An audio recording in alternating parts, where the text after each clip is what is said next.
Ladies and gentlemen, the President of the United States.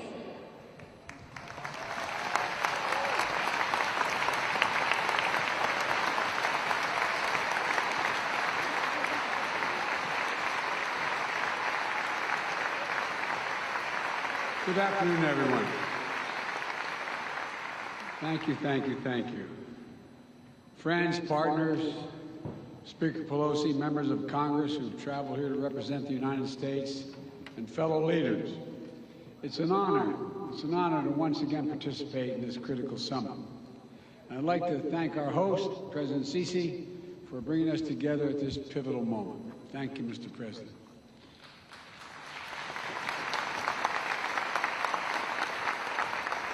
Let me start by acknowledging that this day is a day of commemoration at home in the United States. It's Veterans Day. America's veterans and their families, survivors and caregivers, are the very spine and soul of the United States. And on this special day, on every day, I honor all of those who sacrificed for our nation like my son. I want to thank one proud American veteran, a lifelong public servant, a dear friend, and literally one of the most decorated men to fight, Special Envoy for Climate, John Kerry. John.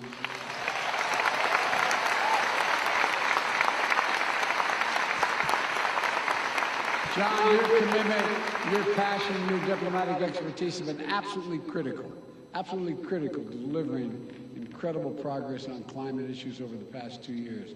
And I thank you, pal. I thank you for being my friend. Here in Egypt, the Great Pyramids and ancient artifacts stand as testament to millennia of human ingenuity.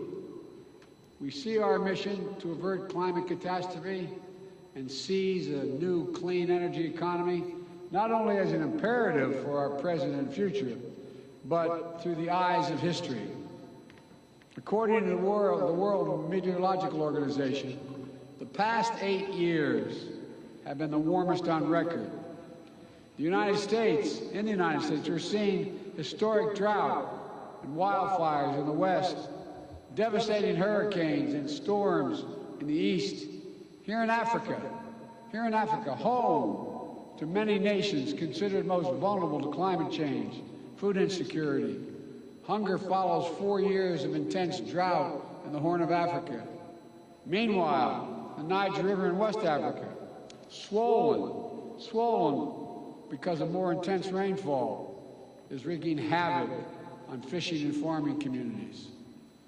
In Nigeria, flooding has recently killed 600 people. 1.3 million more are displaced.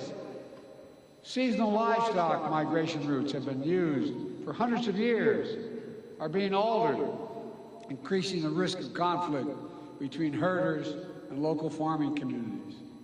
The climate crisis is about human security, economic security, environmental security, national security, and the very life of the planet.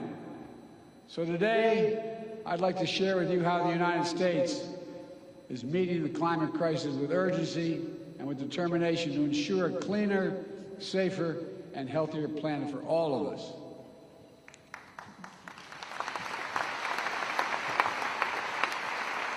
From my first days in office, my administration has led with a bold agenda to address the climate crisis and increase energy security at home and around the world. We immediately rejoined the Paris Agreement. We convened major climate summits and reestablished. I apologize whoever pulled out of the agreement. We established major economies forum to spur countries around the world to raise their climate ambitions. Last year, at COP27 in Glasgow, the United States helped deliver critical commitments that will get 2/3 of the world's GDP on track to limit warming to 1.5 degrees Celsius.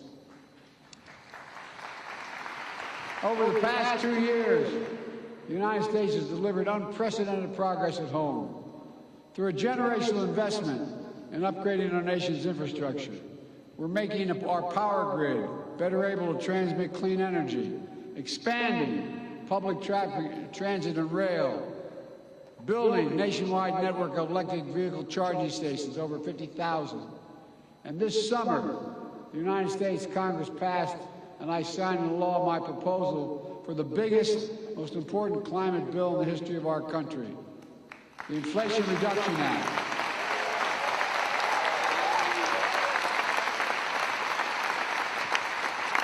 It includes less than I asked for, but a significant amount, $368 billion to support clean electricity, everything from onshore, offshore wind to distributed solar, zero emissions vehicles and sustainable aviation fuels, more efficient electrified buildings, cleaner industrial processes and manufacturing, climate-smart agriculture and forestry, and more.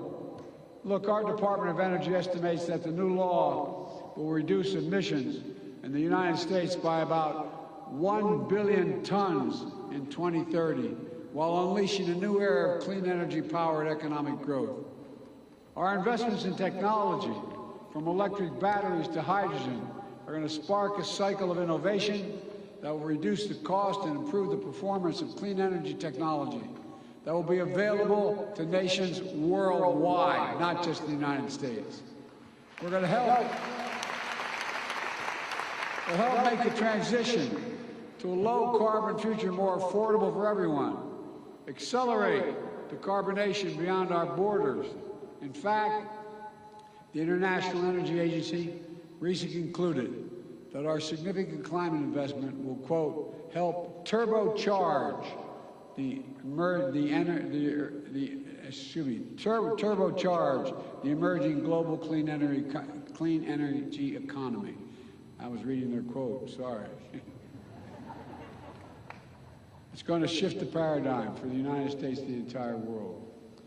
We also ratified the Kigali Amendment to rally the world in phasing down the production and consumption of HFCs, greenhouse gases, that are thousands of times more damaging than carbon dioxide. And just yesterday, the United States became the first government to require that our major federal suppliers disclose their emissions and climate risks and set targets for themselves that are aligned with the Paris Agreement.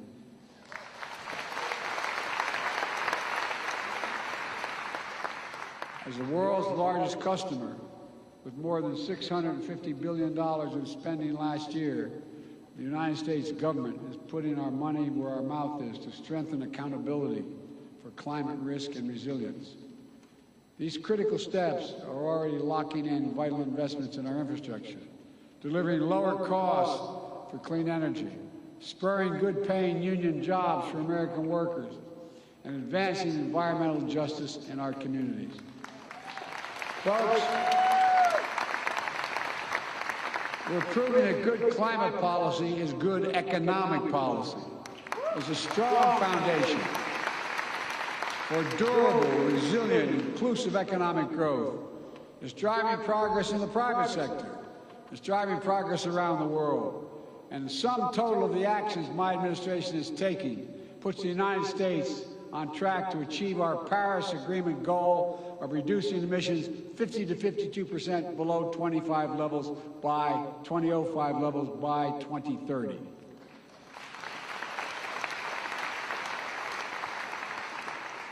Let me just take a moment to emphasize how meaningful it is that I can say that. I introduced the first piece of climate legislation in the United States Senate way back in 1986, 36 years ago. My commitment to this issue has been unwavering. Today, finally, thanks to the actions we've taken, I can stand here as President of the United States of America and say with confidence, the United States of America will meet our emissions targets by 2030.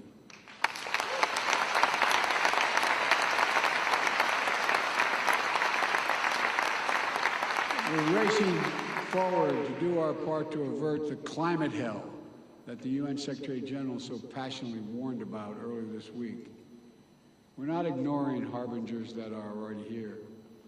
It's true, so many disasters, climate crisis is hitting hardest those countries and communities that have the fewest resources to respond and to recover. And that's why last year I committed to work with our Congress to quadruple U.S. support to climate finance and provide $11 billion annually by 2024, including $3 billion for adaptation. That's why the Fund Emergency Plan for Adaptation and Resilience, PREPARE we call it, to help more than 500 million people in developing countries respond to climate change. We're already requested more than $2 billion for the PREPARE this year. I'm going to fight to see that this and our other climate objectives are fully funded. Today, as a down payment, we're announcing more than $150 million in initiatives that specifically support PREPARE's adaptation efforts throughout Africa, including Adaptation in Africa, effort that Egypt and the United States launched together in June. This includes support for expanding early warning systems to help cover Africa, broadening access to climate finance, providing disaster risk protection, strengthening food security, mobilizing the private sector, and supporting new training center in Egypt to accelerate adaptation across the efforts all across the continent. My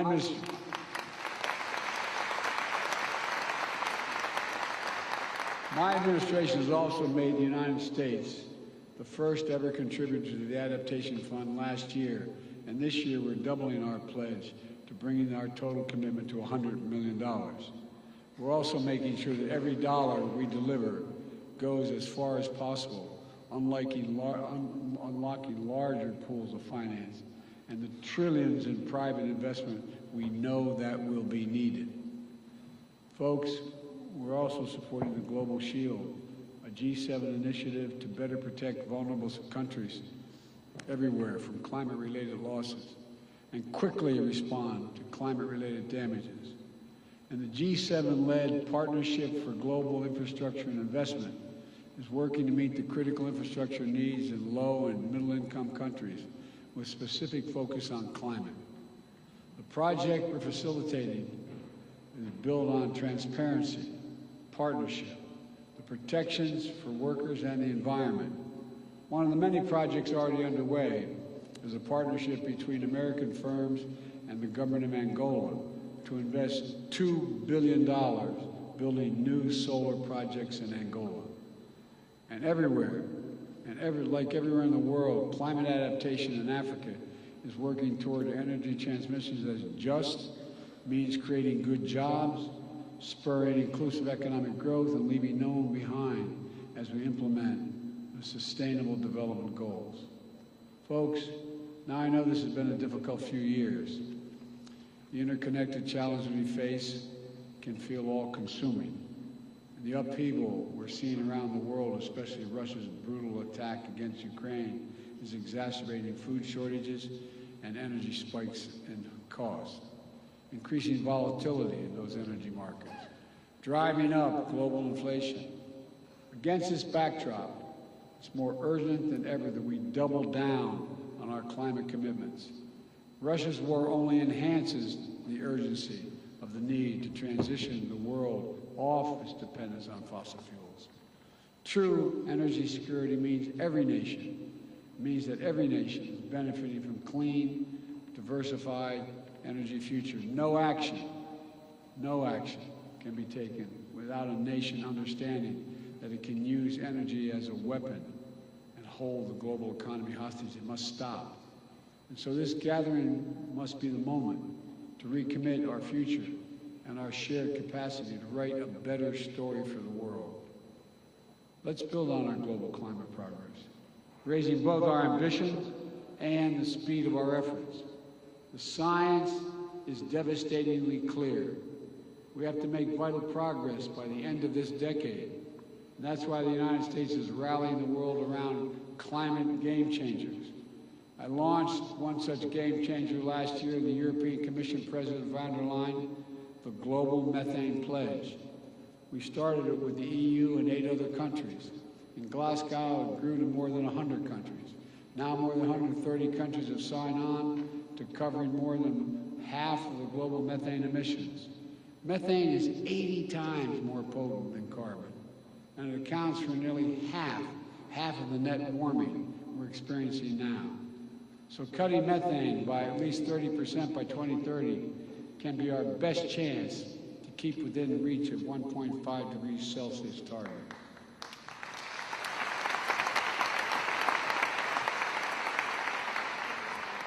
Today, we're releasing an updated Methane Emissions Reduction Act plan, which lays out how the United States is meeting the pledge. We're investing more than $20 billion in domestic methane mitigation to do things like cap orphan wells, leaking methane, improving industrial equipment in the oil and gas sectors to reduce emissions. It also lays out strong regulatory actions, including a new proposal from our Environmental Protection Agency to strengthen standards on methane across sectors, especially from super emitters, to make sure it's not released into communities impacting on public health. All told, these steps will reduce U.S. methane emissions from covered sources by 87% below the levels of 2005 by 2030. Folks, another game changer is conserving our natural environment, whether it's the Congo Basin's forests and peatlands here in Africa, or the Amazon Basin in South America, or forest, wetlands, grasslands in the United States. Preserving nature is one of the most impactful climate solutions we have.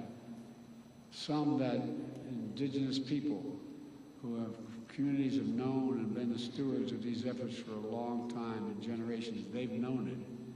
Here at COP27, we are co-chairing Forest and Climate Partnership to deliver real rapid strides to halt deforestation. The best part is we don't have to develop any new technologies. We just have to make clear forests are more valuable when they're preserved than when they're destroyed. It's that basic.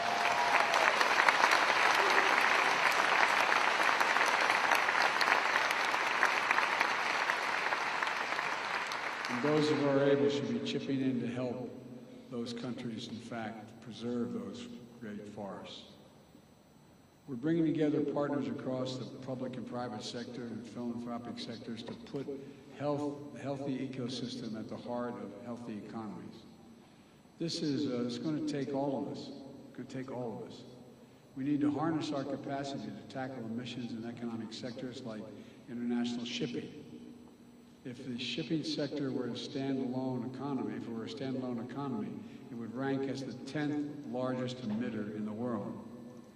So together with Norway, the United States has launched the Green Shipping Challenge. During this COP, we've seen dozens of commitments from governments as well as ports and private companies to facilitate green shipping corridors and align the sector with the 1.5-degree goal. If we can accelerate actions on these game changers, we can reach our goal. We can keep it within reach as well. But to permanently bend the emissions curve, every nation needs to step up. At this gathering, we must renew and raise our climate ambitions. The United States is acting. Everyone has to act. It's a duty and responsibility of global leadership. Countries that are in a position to help should be supporting developing countries so they can make decisive climate decisions, facilitating their energy transitions, building a path to prosperity and compatible with our climate imperative. If countries can finance coal with developing countries, there's no reason why we can't finance clean energy in developing countries.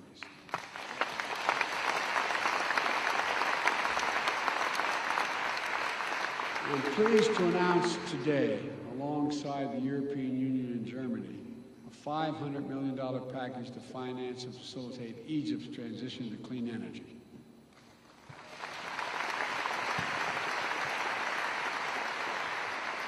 This package will enable Egypt to deploy 10 gigawatts of renewable energy by 2030, while bringing offline 5 gigawatts of inefficient gas-powered facilities, reducing emissions in Egypt and power sector by 10%. We'll also work with Egypt to capture nearly 14 billion cubic meters of natural gas, which Egypt currently flares, vents, or leaks from its oil and gas operations. And because of this cooperation, Egypt is elevating its climate ambition and submitting enhanced national determination contribution. If we're going to win this fight, every major emitter nation needs to align with the 1.5 degrees. We can no longer plead ignorance to the consequences of our actions or continue to repeat our mistakes. Everyone has to keep accelerating efforts throughout this decisive decade.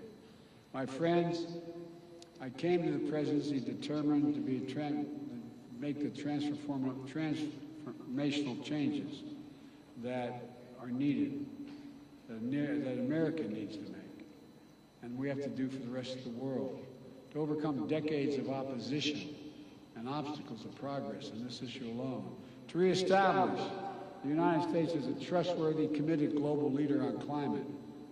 As I stand here before you, we've taken enormous strides to achieve that.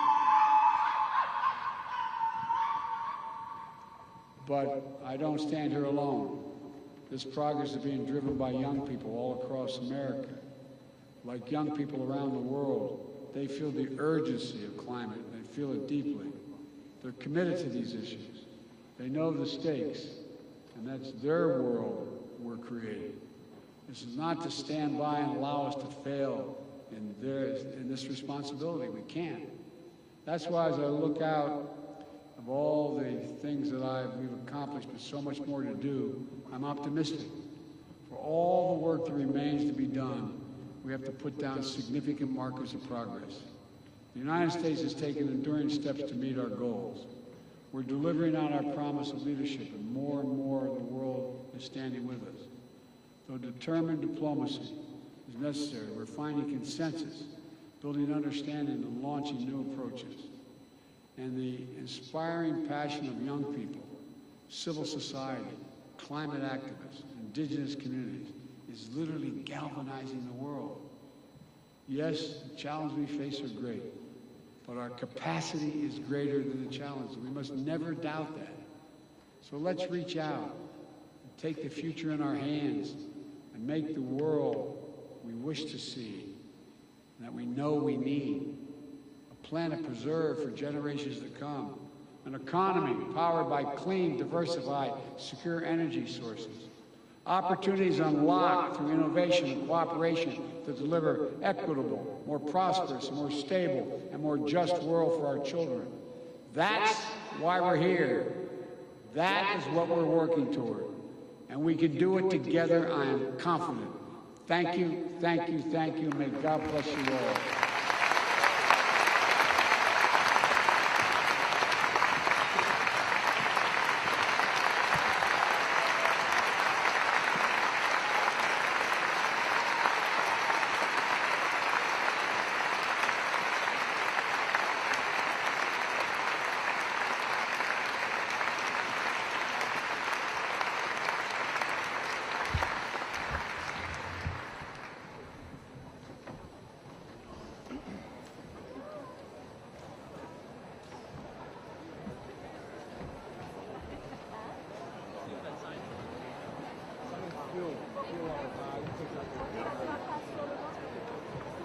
Take a